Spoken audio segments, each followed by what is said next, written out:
Hello, I'm Chris Fowler for Sports Century. Her story was painfully familiar. The child prodigy pushed and prodded even while in the crib, a victim of too much too soon. But after her inevitable defiance and rebellion, after a public descent into drugs marked by an arrest and mugshots, Jennifer Capriati rose from the ruins of her behavior, reclaiming her life and then her tennis game. What had been a cautionary tale became an inspirational one.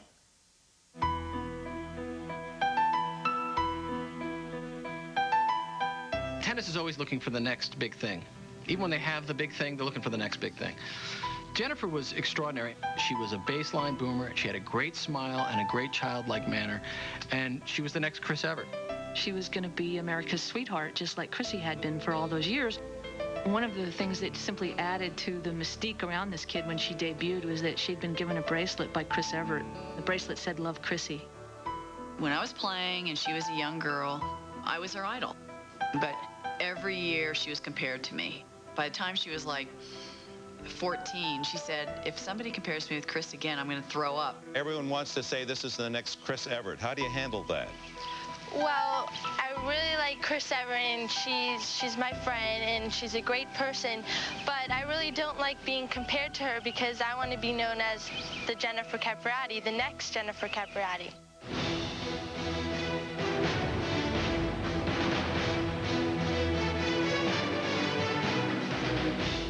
In March of 1990, 13-year-old Jennifer Capriati, Chrissy with brown hair, was celebrated as the youngest pro in history, making her debut at a Virginia Slims tournament in Boca Raton, Florida. Fans by the thousands have been out here since 9 o'clock this morning in a broiling Florida sun to see the pro debut of Jennifer Capriati. People were standing on chairs, trying to get a look at her, trying to see her. Linesmen sometimes, even in the middle of the match, would stop and maybe take a picture.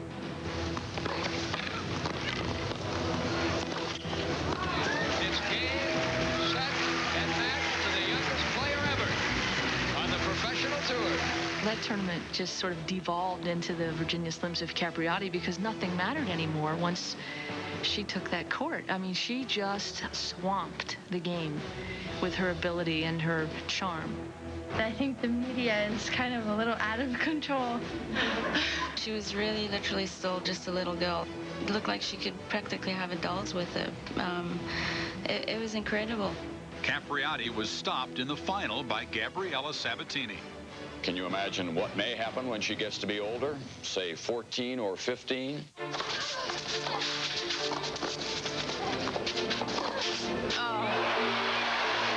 In her third pro tournament, the Family Circle Cup, Capriati again reached the final. In her loss to Martina Navratilova, the prodigy glowed like a morning star and sent television ratings skyward. She loved to play. She was, she was happy on the court. She was really enjoying herself. Jennifer not just lived up to her hype, she exceeded it. With Jennifer, through the hype and expectations, IMG agent John Evert, brother of Chris. She transcended from a tennis story to a sports story to a news story. She was attractive. She was a great athlete. She was successful. She was everything that corporate America would want. They would receive boxes upon boxes of clothing and watches and makeup, everything free. Come be part of our team. Endorse our product. This was a 14-year-old who had an endorsement with Oil of Olay products. This is an anti-wrinkle cream for somebody who knew nothing about wrinkles. When I put it on, the stuff feels light and it doesn't clog my pores. It just absorbs into your skin and makes it smoothie. I like Oil of Olay. She had $5 million in endorsements before she set foot on the tennis court. It was that kind of anticipation about her. The commercial era of the athlete was well and truly underway in the 90s, and female athletes were just starting to really become superstars. Capriati's timing to be this sort of poster female athlete was perfect. She was signing these huge checks. Everybody was talking about her. She got there. She endeared herself to everybody. She said all the right things to all the right people. I'm not playing for the money. I'm playing for myself. I'm playing for my pride. The kid was like this friendly little Labrador. She was impossible to dislike because she just was cute. Everybody wanted a piece of her, and she loved it. She went around signing autographs for everybody in this big, loopy, 5th grade handwriting. She talked like your teenage daughter, and all her sentences filled with likes and you knows and I means. It was a calculated decision on John Evert, her agent's part, not to get a media coach, to let her personality show through. So you got this sort of uncensored stream of consciousness answers. She was fun to watch because she was always happy and giggling and just killing everybody from the start. 3 months after her debut, Capriati made the semifinals of her first Grand Slam event, the French Open. She struck the ball like a veteran, and she just had so much velocity on the ball and so much depth that she always played much older than she actually was.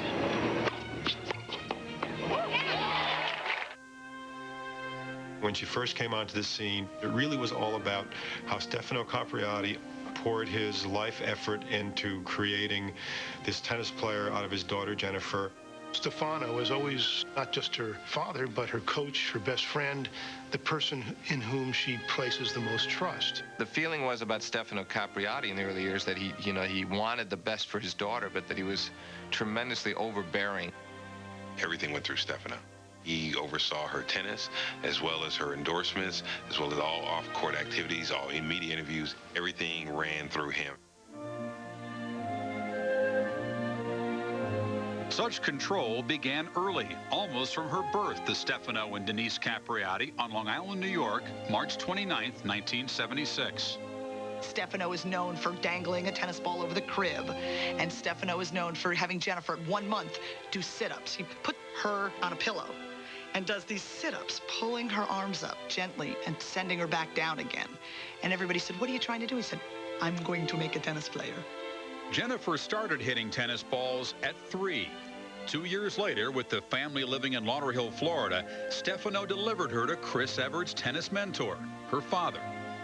Stefano brought Jennifer to me when she was 5 years old. I could see right away that she was an eager little kid with a lot of talent and that she was going to be lots of fun to work with.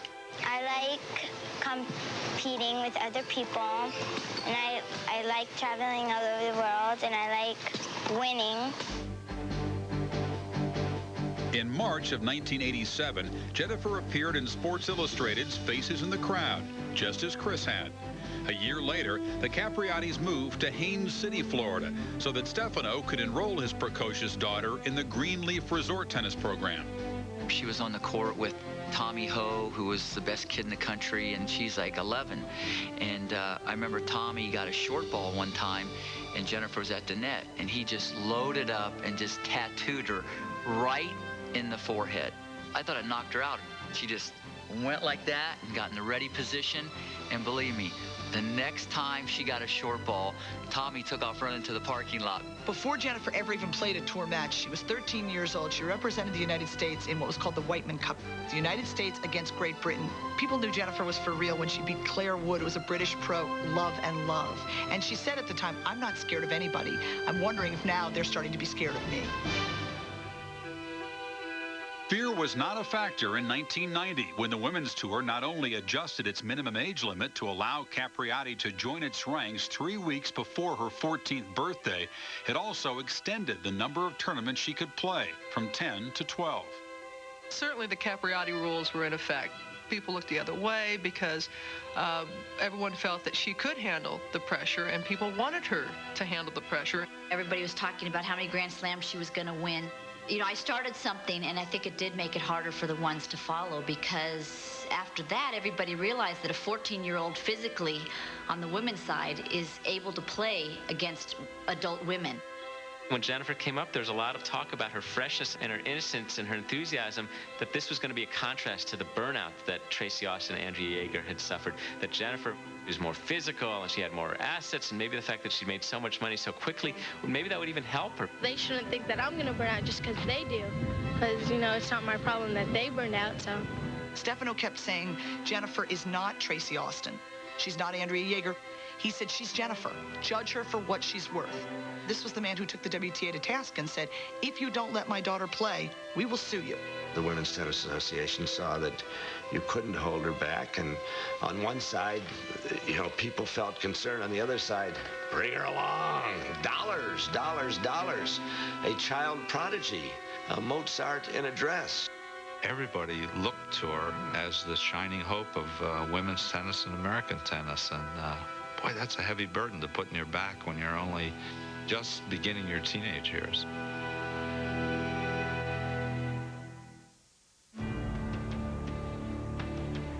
In the summer of 1991, Jennifer Capriati, at 15, faced 9-time champion Martina Navratilova in the quarterfinals at Wimbledon. My twin brother, Tim, he had coached Martina for 1 year. I asked him, I said, anything you could tell me that might help Jennifer play against Martina? And he goes, yeah, I think Martina got a little rattled when girls would step in and rip her second serve. Look at Jennifer, how close she is. What she did to Martina was very intimidating, daring her to come up with a good enough serve. And Jennifer wasn't bluffing. She would stay there. She stood her ground, and she was intimidating Martina, provoking some double faults.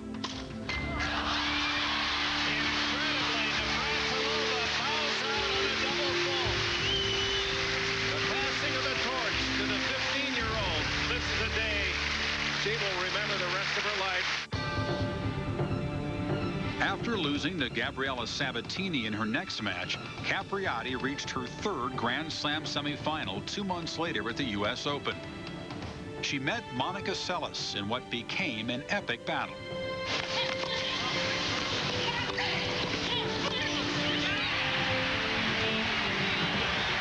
I'd been playing 12 years, and I can just remember watching this match and was shaking my head. I just couldn't believe what I was watching. That was really the beginning of the whole big power era in women's tennis.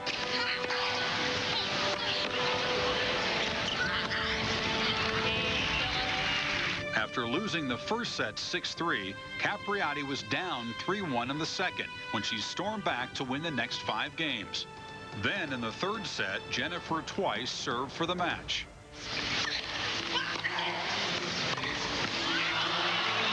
Of all the matches I've watched her play, that one really hit her harder than anything I can remember. When I saw her step up there, I thought she was going to win it.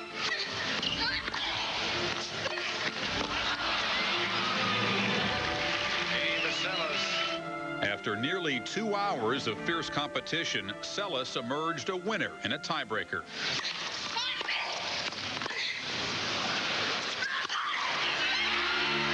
Seles has defeated Capriati.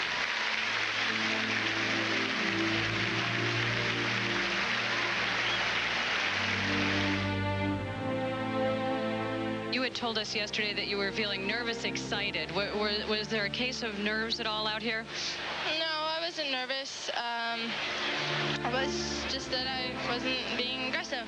You've been playing 1.5 years and you still haven't won a major. Big deal. She was only 15 and a half. That was just way too early to start to make Jennifer feel like she was already becoming a failure. Here was Jennifer Capriati, expected to have the same kind of, hopefully, 2-decade run that Chris Evert had had. Now, this was just unreasonable because Chris Evert was 19 straight years at least a quarterfinalist at the U.S. Open, and she had all these amazing, enduring records of consistency. And here we all were saying, it's your turn now, Jennifer. You step in there. I saw the look on her face, and it was a combination of sheer despondency and sheer terror. Jennifer felt that to solidify her own greatness, she had to win that match. To her mind, and to my mind, that was the beginning of the end. If Capriati felt pressure to legitimize herself by winning a Grand Slam, it got worse when Forbes magazine ranked her $5.1 million income in 1991 as the 26th highest among athletes. Under the glare of fame and success, the family breadwinner yearned for the ordinary. When the kid is the sole support of the family, the breadwinner. Now, how do you put that on the shoulders of a teenager? That is a huge load, and I think it just weighed her down. I stayed in regular public school all the way through 12th grade. I was #1 in the world, didn't play the French Open because I was still in high school, and my father still kept his job. Basically, I'm one of 5 kids, and everybody stayed normal. For me, I think that's pretty crucial, where you just don't feel so special and like you stand out in the family and everybody's watching you and maybe the breadwinner for the family. I wouldn't have wanted that. Stefano came under a lot of criticism because a lot of people felt he was using Jennifer strictly as a meal ticket. Stefano said, where I come from, we have a proverb. When the apple is ripe, you eat it. Jennifer is ripe. Will she burn out? You don't know. And he said, and I don't know. Only God knows. But if she does burn out, she'll have more money than I could have ever given her. At that point, someone like Jennifer Capriati, she's a commodity. She's something that a lot of other people are counting on to make their money. And so it's not just the family that needs her to make the money. It's a whole series of sponsors and tournaments. I think she started out playing for herself when she was younger because it was a game to her and it was fun. But I think as those years went on, as she went pro, I think it became more and more difficult for her to play for herself. Even after a brutal and unsatisfying 1991 schedule, Capriati was launched on an exhibition tour that drained what was left of her physical and emotional reserves. When all the other kids were at a basketball game or hanging out at the mall, she'd be surrounded by adults, having no connection with her peer group. Those are the things that I think really took the joy out of it for her and made her sort of rebel and want something different. Instead of doing this, I'd rather be home or with my friends or something, just kind of hanging out. She was wearing almost black makeup. And I said to Stefano, I said, what's going on? Oh, teenage stuff. She thinks she's too fat, so she hates her mother. She thinks something else, so she hates me. She'll grow out of it. It's teenage stuff.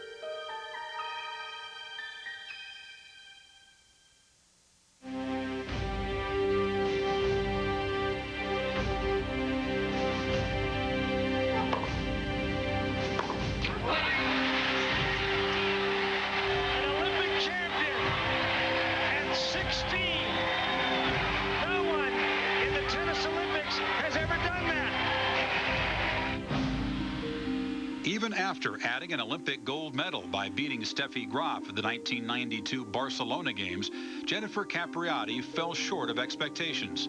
With 5 tournament victories in 2.5 years as a pro, she hadn't come close to winning a Grand Slam event. She was supposed to immediately break in, get into the top 10, what she did, and then go on from there to start collecting those major titles, one after another. She may have felt a subtle pressure from some of the companies who had endorsements with her. Why wasn't it happening, and what was the problem, and was she working hard enough? As Capriati's internal pressures mounted, the media captured telling signs of her discontent. The one thing that would annoy people at conferences, she would sit there snapping gum.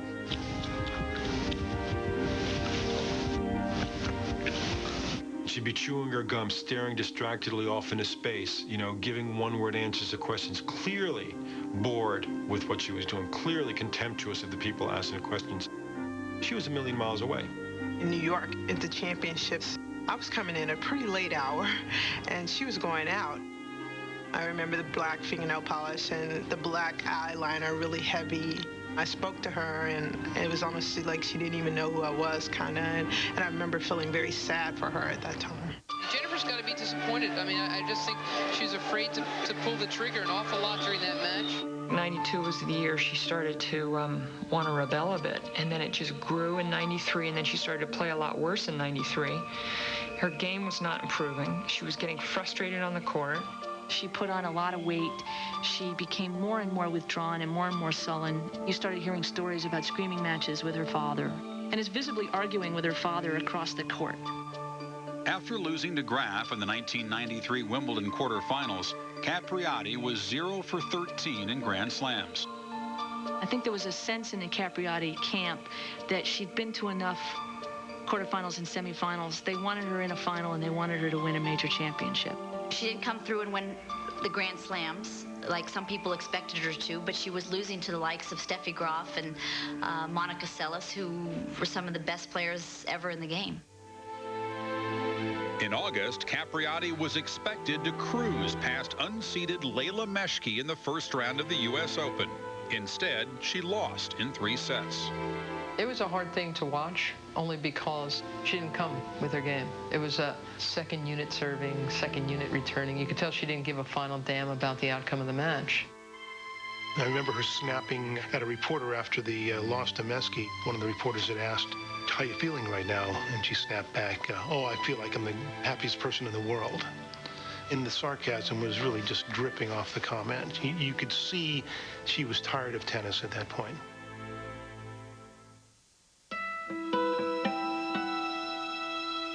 I had been hearing very disturbing stories. It sounded like Capriati was running with a rough crowd and, you know, doing stuff that couldn't be any good for her. And I called her agent, Barbra Perry, and I said, "Look, you know, are you aware of this?" Barbara said, "No, I'm not." And she said, "Well, I'll call you back." And she called me back and said, "Well, I talked to Denise Capriati."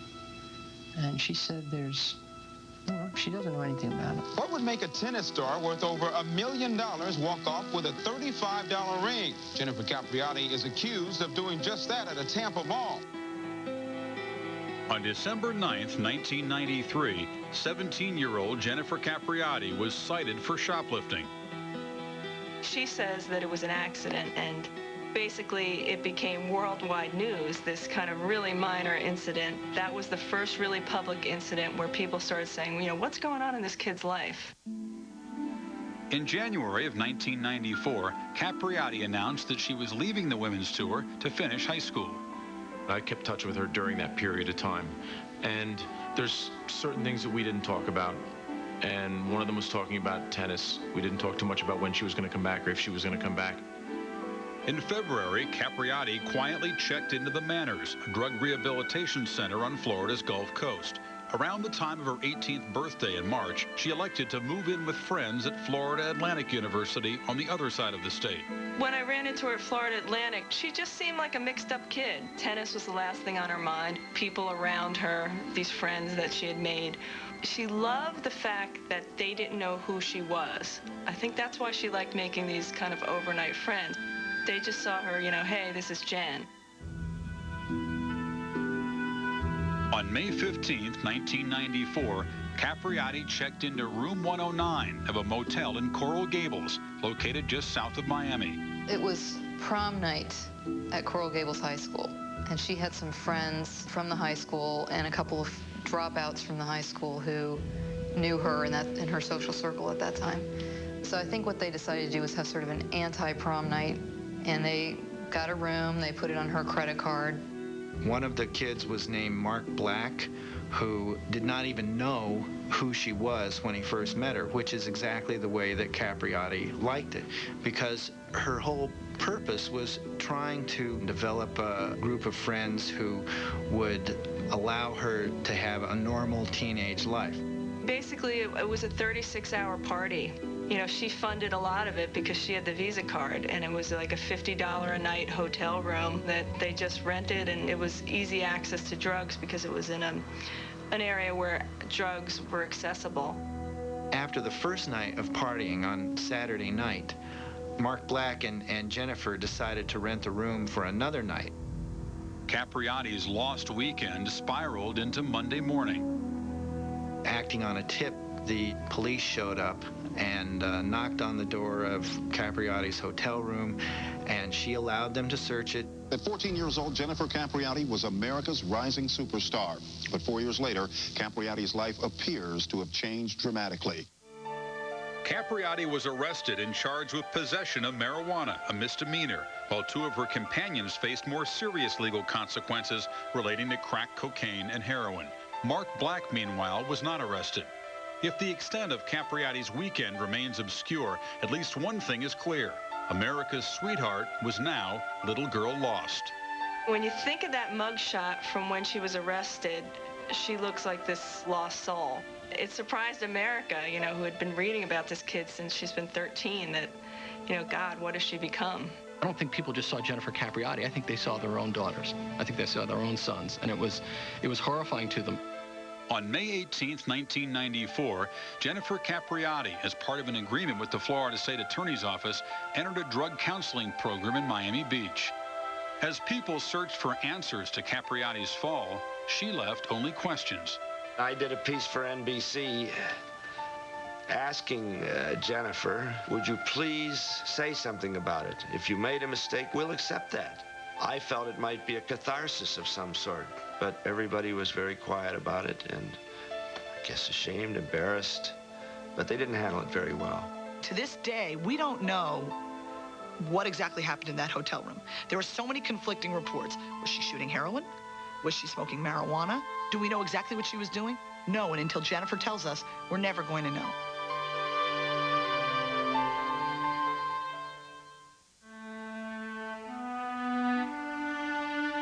At first, Jennifer was a marvelous figure and a poster child for tennis. Then she became the poster child for don't do it like this. Mr. Williams, you have two young daughters who are extremely good tennis players. Tell us about the limitations that you put on them and why. When someone comes to me and tell me about how good my daughter is, the only reason they see good in it because they see some money can go in their pocket. Richard Williams said, you know what, I don't need all this publicity. He learned from somebody like Jennifer Capriati, who had all this publicity. He had enough faith in his ability and in his daughter's abilities to say, the money's going to come. I can remember Lindsay Davenport saying that she was going to go to school, she was going to go to the senior prom, and she would cite Capriati. I don't want that to happen to me. Hingis later saying, that's not going to happen to me. 4 months after Jennifer's arrest, the WTA, the same organization that once altered its guidelines for Capriati, changed the rules governing age eligibility. It prohibited girls under 15 from competition and limited the number of tournaments they could play before age 18. We all felt, that we were somewhat a part of it. Had Jennifer not achieved the early success that she had and been exposed on a worldwide media platform the way she had, would any of these things have occurred? I don't know the answer to that, but certainly you have to ask that question. I think there is a lot of blame to go around with what happened with Jennifer Capriati early on in her career. The media, we were pushing for stories, wanted her to be the next Chris Evert. Her parents pushing her to make more and more money, not allowing her in some ways to be a teenager, even though at first she seemed like she was having fun. It quickly became a job. Everybody blames, tennis. They blame the press. They blame her managers. They blame her parents. Everybody is very quick to point a finger. I think you have to look at the personality of the individual, and Jennifer's very fearless. Nothing scares her. That has helped her to become a great tennis player. That maybe will get you in trouble, too, because you're a risk taker. For a short period of time, she became a normal American adolescent, bedeviled by sort of all the forces that the normal American adolescent has to deal with. Peer pressure, the idea of drugs, the idea of just wanting to fit in, all those things that you're sort of shielded from as a tennis pro. She didn't like that world that was created for her, and so she did what a lot of American kids did. She rebelled. People want to blame someone for what happened. I don't think that you can really point a finger at anybody other than the kid herself. There have been child prodigies playing under pressure who've been robbed of their childhoods for a couple of decades now. Tiger Woods went to college. Jennifer Capriati, at a very young age, turned pro. Tiger Woods didn't turn pro till later. I really feel that Tiger was groomed from day one to be able to handle the situation. And Jennifer, though she started at a very young age, it's very difficult for someone to turn pro at that tender age. Tennis needed Jennifer Capriati when she came on the scene. Were the expectations too great? Sure, the expectations on everybody are too great. The media plays an extraordinary role in garnering attention for these athletes. However, we also get them the millions of dollars. I spoke to her one time in the midst of her sort of absence from the game. She was thinking about playing again. She said, everybody wants me to take responsibility, but the press won't take responsibility for the role that they played in it. She was frustrated by the fact that she was going to have to live with this for the rest of her life. After playing in one tournament in 1994 and none the following year when Capriati got her high school degree, the deposed princess of the tennis world reappeared in Essen, Germany on February 21st, 1996. Coping with the additional burden of her parents' divorce, Capriati hesitantly began her long road back. I think everybody understood why she was coming back. I mean, literally, what else is she going to do? And as she went along through her comeback, there were real sort of setbacks. I mean, she'd come back, then she'd sort of backslide, and then she'd come back and backslide. She just hadn't fully committed herself. I don't think it was 100% effort. I think she wanted to be back, but, wasn't training as hard as she could. And, the competition got a lot stronger. Part of her then didn't really want to succeed, because with success would come a lot of the things that caused her problems and pain before. One of the greatest difficulties of her comeback was when she finished a match and the time between going from center court to the media room. When she left the court, it was fire away, ask questions that I don't want to hear, I'm not comfortable answering. After being the WTA's Comeback Player of the Year in 1996, Capriati fell like a leaf down through the rankings, bottoming out at 267 in the spring of 1998. A year later, her father sought professional help on the court. Stefano called Harold Solomon, who'd been a former world top tenor and a very renowned coach, and said, I want you to coach my daughter. Harold Solomon said to Stefano on the phone, I don't want to hear from you. If your daughter wants me to coach her, have your daughter call me. She finally called me and she said, if I don't get it together now and give it a shot, then, what's going to happen to me? This is probably my last chance. I said, if you could ever do X in your career, would you be happy? And she said to me, like a starry-eyed girl, she said, God, if I could ever get back to being ranked like 20 in the world, I'd be the happiest person of all time. And I said to her, well, I think that you set your sights a little bit too low. With Harold Solomon in her corner, Capriati's outlook brightened. Then she went shopping for a new look. She spotted this trainer down in Florida. She said, that's the body I want. She went up to the trainer, Karen Burnett, and said, help me get into that physical shape. Do you want to play? That was really the only question I had for her. She said, absolutely. As she put it to me, I have a good coach, I have a good trainer. I think I have everything in place to be great. A large part of her working out, a large part of her getting into shape was she didn't like what she saw in the mirror. Through her working out, she gained confidence in herself. In May of 1999, Capriati won her first title in 6 years, the Strasbourg Open. 3.5 months later, Capriati, now tuned and focused, reached the 4th round of the U.S. Open, losing to a familiar foe, Monica Seles. In the press conference that followed, the 23-year-old tried to conduct a formal burial of her past. I write this letter to you using my own words and my own thoughts. I've been wanting to share this with you for a long time. I wasn't ready until this moment. By giving this to you all, I wish to close the envelope of my past. She turned the tables on the media. That's where she said, okay, guess what? I'm going to talk about this now, not you guys.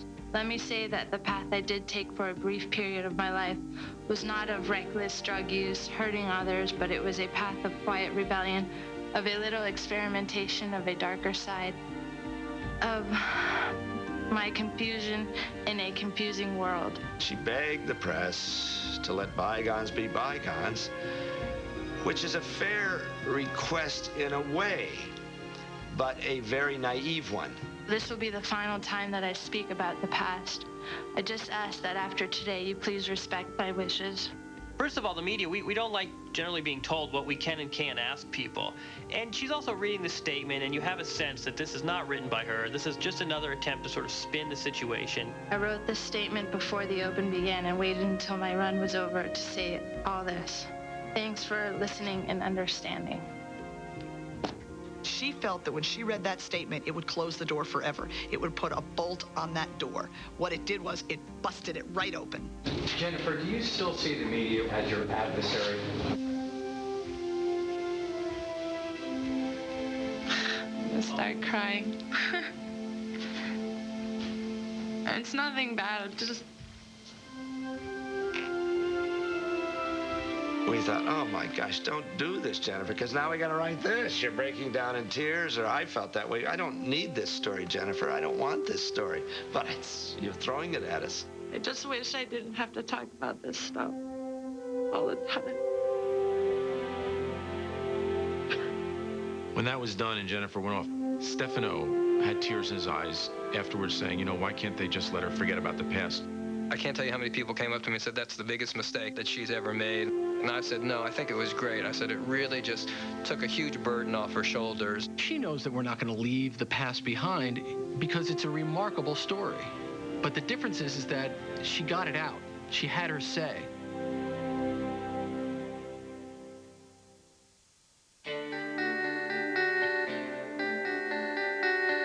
Having buried her past, at least in her own mind, Jennifer Capriati continued to ascend the steep face of her career at the 2000 Australian Open, where she gained her first Grand Slam semifinal since 1991. And Jennifer Capriati, she knows that she is back towards the top in women's tennis. She has this inspiring Australian Open. She loses to Lindsay Davenport in the semifinals, but really plays well. She looks like she's going to be a top 10 player. Then she goes into another one of her tailspins. The reason she began to falter was not because her past was dragging her down. It's because she decided to get involved in a romantic relationship with another player, Xavier Malisse. She had dated him from March till November. That was an incredibly happy time for her. She was as happy as she'd ever been, but it wasn't productive for her tennis. And she had to sit down and say, okay, am I happy in life? Am I happy in tennis? Well, this is my last chance to be happy in tennis. That spring, her father Stefano took over as coach, replacing Harold Solomon, who resigned. Then, after ending her romance late that year, Capriati got back on track. The boyfriend didn't work out, and I think at that point it would have been easy for her to maybe get depressed and to turn away from tennis, but instead she took all those energies and put it into tennis. You could see when Capriati came out to play the Australian Open in 2001, the thing that we all noticed above all was the mobility and the fitness level. The Salas match was the pivotal match of the year for her. Monica, who is a master at using the angles to open up the court to hit clean winners into the open court, and Jennifer would not let her do that. She simply could run everything down tirelessly.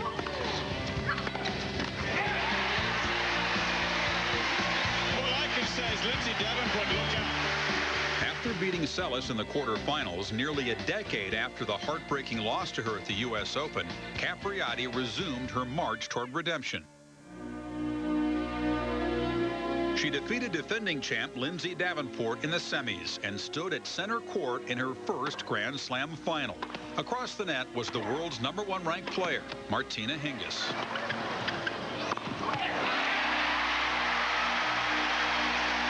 And that's just amazing tennis from Jennifer Capriati. She is outplaying Martina Hingis out here today. I was surprised at how easily she beat Hingis in the finals. The match point summed it all up. When Hingis, sort of rolled in that cheesy first serve, and Jennifer just said, you know what, I'm just going to go for this.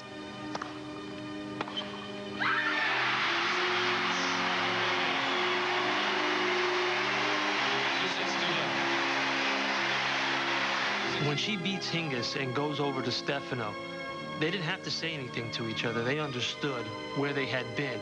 But I think he also understood that the mantle of family leader had just been passed from Stefano to Jennifer.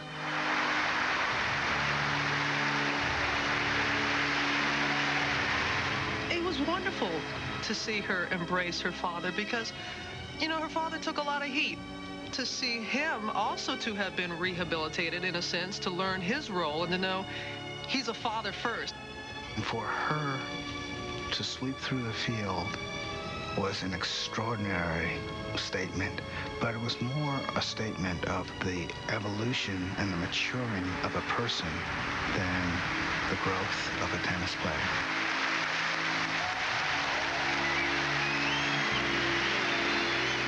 After winning the Australian, she was a woman transformed. She carried herself off the court with an absolute ease. She likes how she looks, she likes how she feels, and she loves how she's playing tennis.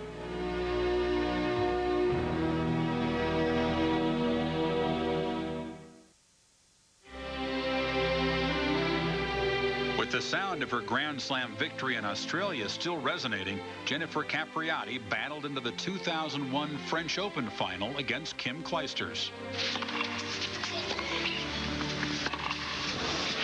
As this match progressed, it was sort of a snapshot of Capriati's life, just having to bounce back, suffer a huge disappointment, and then figure out how to climb back on top.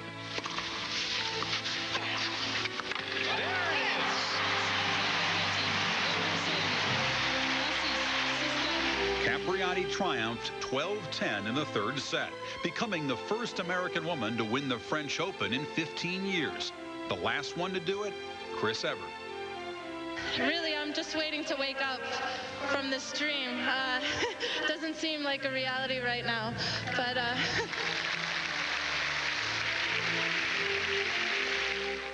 At Wimbledon, the courtside buzz wasn't whether Capriati would ever win another major, but whether she could win the Grand Slam.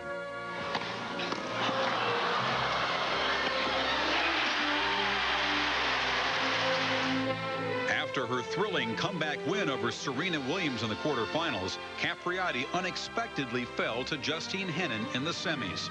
No matter, the once and future princess had climbed back from the edge. Talking to reporters after the match was terrific because she said, this was all your idea, the Grand Slam. I'm just trying to win matches, and I lost, but I lost. She could look at life in a better perspective. She wins the Australian Open, and she's literally still on the court. And in the players' lounge alongside the stadium, agents are already trying to figure out how much more money she'll make in exhibitions, and the shoe company representatives are seeking out her father. You're thinking, here we go again. People are going to be pulling her in 100 different directions. It's going to be like a wishbone. And she says no. She does minimal interviews. She said, this time I'm in charge. She lost a little bit of trust in people in general. She and Stefano and Denise realized that even though they've come upon some good times now, they're still going to be private, a private family. Her father gave her the power to succeed or fail for the whole family, because the whole family was thrown into this project of making Jennifer Capriati the next Chris Evert. When that failed, the family failed. Now that it's succeeding, the family is succeeding. And Jennifer, as a result, has become more comfortable and more confident in her tennis. There was so much overdone about the need for her to be the next Chris Evert. It was forced upon her. She really wanted to be Jennifer Capriati. Now, 10 years later, people really want her to be Jennifer Capriati, and she is. When Jennifer Capriati was an infant, her father, Stefano, threw her into a swimming pool. And when she didn't sink to the bottom, he started teaching her how to swim.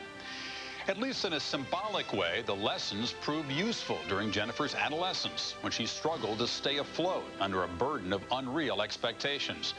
Now that she's delivered on those expectations, the question arises, what lies ahead? Whatever her future, the self-possessed Capriati will likely deal with it, now that she answers only to herself. For Sports Century, I'm Chris Fowler.